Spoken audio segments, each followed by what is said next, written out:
What's up, everybody? Paul here from the Hoops Crew, and it is round one. Geelong has played their opening game of season 2025 against the Fremantle Dockers, and we got the job done pretty comprehensively. We'll go through the top-level scores here before we start to pick through this game in a lot more detail.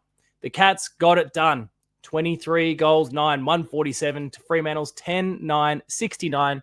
And had it not been for a kind of flip in momentum, specifically in the third quarter there, it would have been a lot worse for Fremantle and a lot better for the Cats. Could have and should have really been a 100-point win in the end. Not to be. Fremantle are missing some players. We'll ride on it when it comes to our form over the course of the game. And we'll talk about all of that. We'll talk about the star players. We'll talk about the team stats and a whole lot more after a word from our sponsor. The Hoops Crew Media Network is proudly sponsored by Cyril Cook Florist. Visit them at shop 12 11 Leather Street in Breakwater.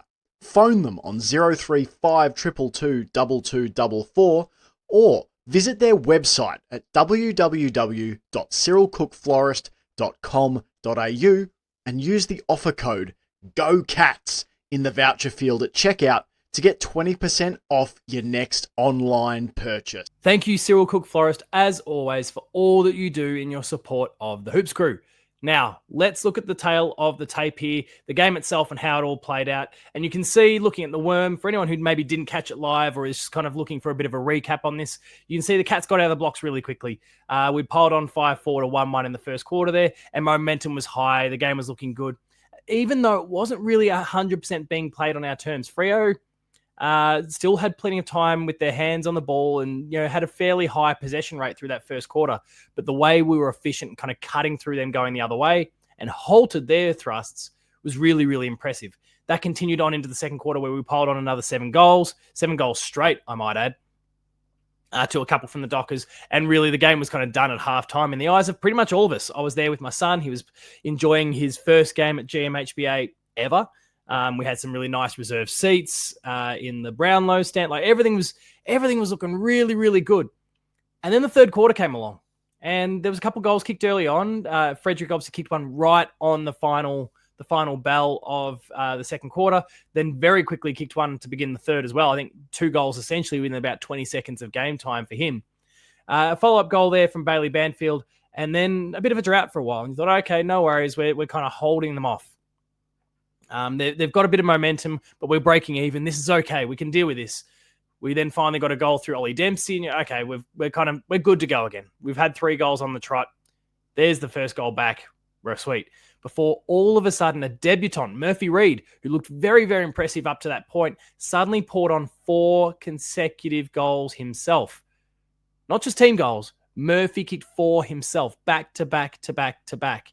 It was really, really impressive. I think he was paired with a few different defenders over the time, but I've certainly seen the sentiment online that most people seem to associate Oisin Mullen with him through that period, which is disappointing for a guy who's still, kind of learning his craft. Obviously an Irishman who's not spent his entire life with this game. Got exposed a little bit for a while there. But I think there was more of a team defensive sort of structure that was kind of collapsing and some midfield woes that I think that underpinned a lot of it. Please, let's not get too carried away throwing too much heat on O'Sheen through that particular period, because there is more to it than that. Then the final quarter came along. The Cats went down into the race because they had the extended breaks. They went down into the race, had a bit of a heart-to-heart, I suspect. Maybe Scotty even got a little bit feisty. I don't know. But with a 21-point lead down from as much as about 60 at one point, even closer to 70, I think, at one stage. I think some harsh truths were spoken.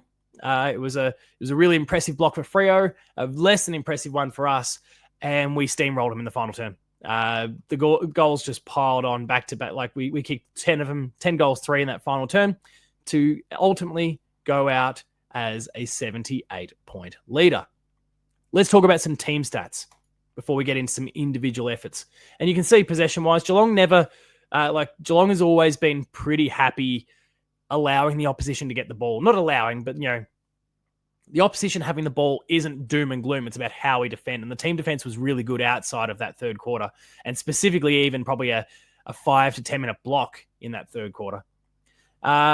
Kick to handball ratio. I mean, Geelong's going to be pretty happy when we're kicking the ball more and the opposition is getting the handball considerably more, because We can, especially ground like GMHBA, we can really hem teams in with a game like that.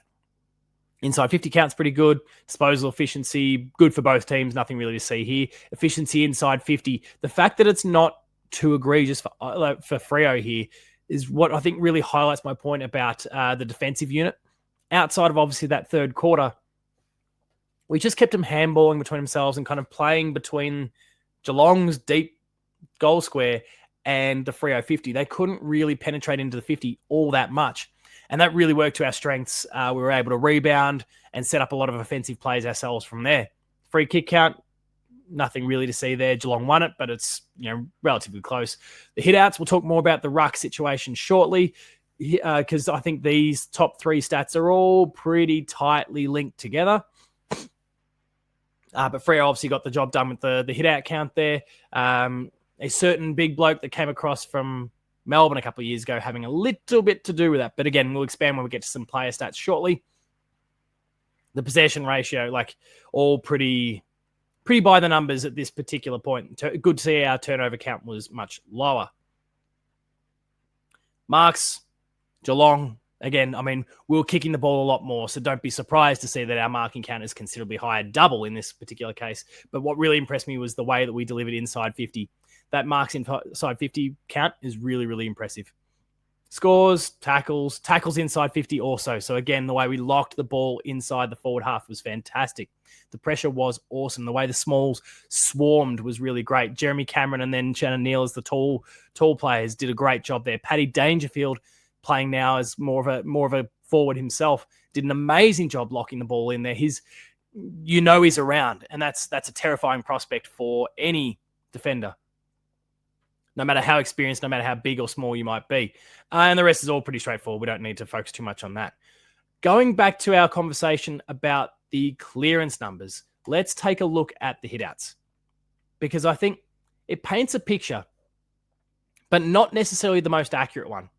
So Luke Jackson got 39 hitouts, Liam Reedy with 18, then Sam De Koning is kind of our number one ruckman for the day with 18, Mark Blitzars with 10, Shannon Neal with 6, and Danger even got one when there was a brief period when the ball was locked inside 50 and he was in the ruck. Focusing on the top four here, who are ultimately the ones that were kind of rolling through the ruck. Of course, there's a little bit to be said about the number of hitouts. Blitzars and Sam De Koning didn't even get what Luke Jackson got on his own. But I think it's the way we set up as a midfield unit, regardless of who the ruckman was and who the opposition ruckman was, that was most impressive. Sam De Koning got 25 to dispose himself. Blitzars got 12. They both kind of fluctuated and moved a little bit between the key defensive post and the ruck at different points, which is why their numbers are individually a little bit lower. I'd really love to see a stat that kind of shows the breakdown of minutes spent in midfield, like in the different parts of the ground, minutes spent as ruckman versus minutes spent elsewhere on the field. That would be a really handy stat to kind of, I guess, further accelerate this conversation. But I'm pretty happy with what Sam De Koning delivered. Actually, I'm extremely happy with what Sam De Koning delivered.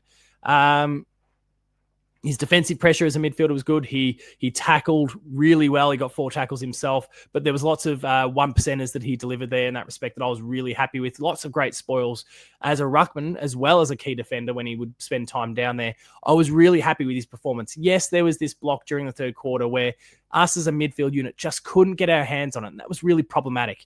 And certainly gave Freo lots of opportunities, especially when Murphy Reid got those 4 consecutive goals. We just couldn't get our hands in the ball in the middle. And they were just flying into the forward 50, and he was doing a great job as a small forward. There's some work to be done, I think, on cohesion of that midfield unit more than anything else. And, Sam kind of learning, Sam and Mark, but Sam specifically because Mark Blitzarves has done a bit of ruck work over the years. Sam just kind of learning about the ideal tap points, the ideal drop points for the ball to land for the various different midfielders as they're passing through. And of course, when you go and add a Bailey Smith in there, who's new to the club as well, some changing faces through the midfield, there's lots of variables in the mix. It would mean that round one, you're not necessarily going to get it right 100% of the time. I will take the way it played out here, knowing that in the future, they're going to continue to develop as a unit. And you could see going into the fourth quarter that the team wasn't going to be taking this midfield squashing like they had been through the third quarter any longer, because that final quarter we began with Tom Atkins, we began with Paddy Dangerfield, and we began with Bailey Smith all in the guts. You knew they were going all out at that point. Danger had not spent a lick of time in the midfield up to that stage, and suddenly the first bounce, there he is, ready to do what he does best. So I'm okay with what happened. It wasn't ideal the third quarter, and they'll learn a lot from it. I think it's a really good learning opportunity. Learn those lessons when you're up by 60 points, and then you can course correct and go and smoke a team after that by 78. Then learn those lessons against a really tough opponent, playing at their best in a really high stakes game where it's been close the whole time. I'm okay with how it played out. And then to cherry on top, Sam De Koning got a goal himself. I was really happy. Looking beyond the hit-out numbers, Bailey Smith, for mine, was the best player on the field on the day with 32 disposals himself. Got a goal late. He was really hunting one in that last quarter, and he got it, courtesy of a 50-metre penalty. I couldn't tell who it was that crashed into him late. It was really clumsy. It was a pretty over-enthusiastic effort and deserved the 50. I don't know how much contact there actually was in the end. I was sitting in the stands and didn't have the greatest line of sight on that particular moment. Saw the contact, couldn't tell how forceful it was. So someone please in the comments, clarify whether you feel like that 50 was warranted or not. Taking our eye patch off so we can look at the thing with both eyes. That would be great. Really keen to kind of get some perspective on that one. But it was awesome to see him get that goal. And he was consistent across the entire day. Hunting the ball. He got cleaner and cleaner as the game went on. And he's only going to get better and better game after game. It proved that the addition was worth it. Beyond that, very much a team performance. We've mentioned Sam De Koning with his 25. Max Holmes was kind of a low-key 24. He got 2 goals in a bit of a flurry in that second quarter. But, and 7 clearances, like a lot of these numbers say, great game. But he kind of flew under the radar. It was a really good performance from Max Holmes, but not necessarily a standout one. Jack Henry was one of my favorites for the day. Lots of great intercept possessions, 14 marks, and 24 disposals himself. Awesome in that respect. Tom Stewart, a bit like Max Holmes, kind of a low-key day. Had a bit of a scare early on for concussion and a neck injury, but really performed strongly. Lawson Humphreys was, again, one that just kind of flew under the radar a little bit. I think there was players that caught the eye much more than Lawson over the course of the day, but he was always there. He's delivering really well on his left, on his right. Fantastic performance from him.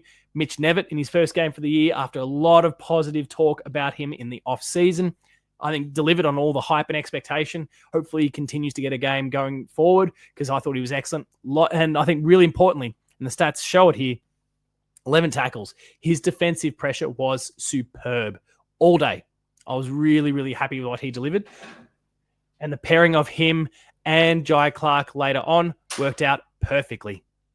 Continuing the theme there of that team effort, you can see as we scroll through the list here, it's very consistent across the board. Ollie Dempsey did his thing, Brad Close did his thing, Jeremy Cameron got involved, especially quite late. Brian Myers was superb as well, especially early on. He did get, his influence got blunted a little bit through that second half, but he kicked, one of the goals of the year with the very first goal for the Cats for season 2025. He was excellent. Mark O'Connor worked his way into it, did some great defensive things. Tyson Stengel, 3 goals from 12 disposals, exactly what you're looking for. Danger, similar sort of figures, was excellent. And really, it's just kind of continued on pretty well. Connor O'Sullivan, there's a lot of hype about Connor O'Sullivan. I'm certainly kind of trotting out the line there with him that he's going to be a long-term prospect for us. I thought he put in a really great performance. I know statistically that doesn't necessarily tell us a lot, but I think he intercepted quite well. He spoiled quite well. He learned a few lessons from some guys who've got much bigger bodies than him. And will he continue to hold on to his spot when Collar returns? I don't know, but I'm really happy with what he contributed to the team on the day. Shannon Neal will be one of the bigger talking points here because obviously there's been a lot said about him replacing Tom Hawkins. I have no issues with what Shannon Neal produced on the day. There was one circumstance where he tried to take a chest mark when he really should have led with his hands and the ball got spoiled that I'm sure he'll learn from. I hope that he learns from.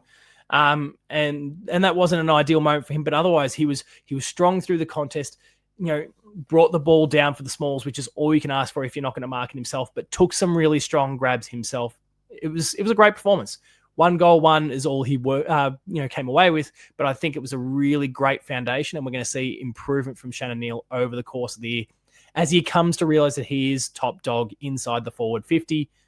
Jeremy Cameron floating further up the ground. Ollie Henry 3 was fantastic, just really good opportunistic stuff. Jack Bowes is one that I think the stats belie the performance from him. Only 9 disposals, but was, again, like really strong around the contest. You can see 7 tackles. Defensive pressure was great. Kicked a goal himself. I was really happy with Jack Bose's game. We'll continue to see how he develops. Oisin Mullen is, I think, the big question mark for a lot of people off the back of this as to whether he is or is not ready for the big leagues yet. My gut feel is currently that he's probably not. And as soon as some of these, the likes of Tanner Bruin are available, Sean Manor is available, as soon as these guys start to become available for games, he's the sort of player I think who is going to have to fall out to allow them to play. And Jai Clark, obviously he came on as the sub during the last quarter, but from the moment he came on was superb. I loved what Jai Clark did. Strong through the contest, good clearance numbers, plenty, 5 disposals is pretty solid for the amount of time he spent on the ground. I'm really, really happy with it. All right. That is where we're going to wrap things up for this reaction video dedicated to Geelong and Fremantle Round 1 2025, where the Cats got it done by 78 points. Thank you, everyone, for watching. Make sure to check out a whole host of Hoops Crew content if you haven't already. Post-game live went up yesterday, where we debriefed on the entire game, brought the community involved. It was awesome. There's going to be a whole lot more. Paul James' show goes live tonight at 7:30. Check that one out as well. Enough of the week. The chaps will review the game as well, and then we'll start to wind up again for the game against St Kilda this coming weekend. Thank you, everyone, for watching. Remain Geelong strong. Check out all the Hoops Crew content on YouTube and Patreon. Paul James Games is where you'll find me on socials. Thanks a lot for watching, and I'll see you later.